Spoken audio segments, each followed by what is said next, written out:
Updates now coming in.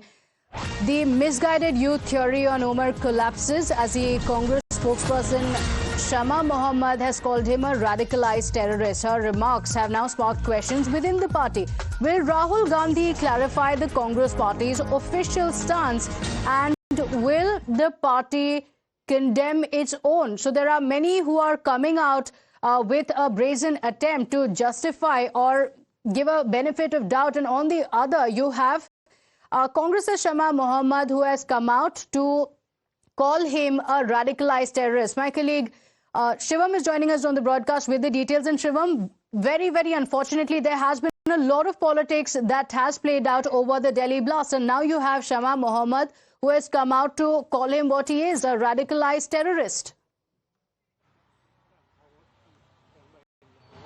Well, President, from Jammu Kashmir to Delhi now, while the investigative agencies are probing the matter, the politics is also heating up on different places. We have earlier seen how PDP was advocating for the youth and was basically questioning the government stance only. And now yesterday, after yesterday's remarks came from Imran Masood, today Shama Mohammed has almost schooled all these leaders and have said that now the person who was Umar, the person in contention, he was a radicalized youth and not a somebody misguided you. So these are again the remarks coming in from the same Congress party that had a different stand yesterday, and after 24 hours the stance has changed. Now whether these are again, as a lot of Congress leaders says, personal remarks made by these politicians, or whether there is any official approach, any official stance of the Congress party when it comes to attack of terrorism. We have seen how earlier in 2011 Rahul Gandhi's speech was there when he said that to remove terrorism is almost impossible, and now the same party who once said that to remove terrorism is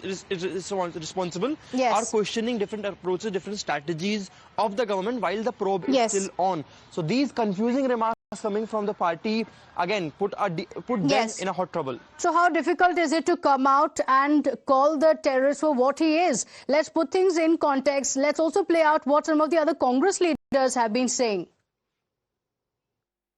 sir, Delhi blast के बाद में अब जो exclusive video सामने आई है doctor Umar की, जिसमें वो जस्टिफाई कर रहे हैं कि सुसाइड बॉम्बिंग असल में शहीदी के बराबर है, मार्टिडम के बराबर है। आपको एक वीडियो भी हम दिखाना चाहेंगे कि किस तरीके से उन्होंने ये बात जो है वो खुलकर सामने रखी है कि किस तरीके से ये इस्लाम में बताया जाता है।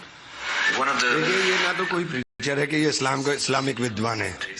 ये भटका हुआ एक आदमी है जिसका इस्लाम से कोई लेना देना नहीं है। आपने देखा कि ये जो कुछ दिन पहले हादसा हुआ नौगांव में, और उसमें कई हमारे जो हैं लोग हैं, खासकर पुलिस के लोग उसमें जाँ भाग हुए हैं, और मैं समझती हूँ कि इस वक्त कश्मीर बहुत ही परेशान कुन, बहुत ही खौफनाक हालात से गुजर रहा है, और ये हादसा नहीं होना चाहिए था। इसके लिए जो इस किस्म का होता है अमोनिया नाइट्रेट, इसके लिए एक्सपर्ट होने चाहिए जो उसके साथ डील करते हैं। मुझे लगता है कि आने वाला वक्त जो इस वक्त हम देख रहे हैं हमारे लिए, जम्मू कश्मीर के लिए बहुत खौफनाक लग रहा है। किसी ने गलती की दिल्ली में जाके, तो मैं समझती हूँ कि जम्मू कश्मीर के लोगों को कलेक्टिव पनिशमेंट नहीं मिलना चाहिए उसके लिए। तो अगर कोई मुजरिम है उसको सजा दे दीजिए, मगर आम कश्मीरी लोगों के साथ इस किस्म का सलूक न कीजिए।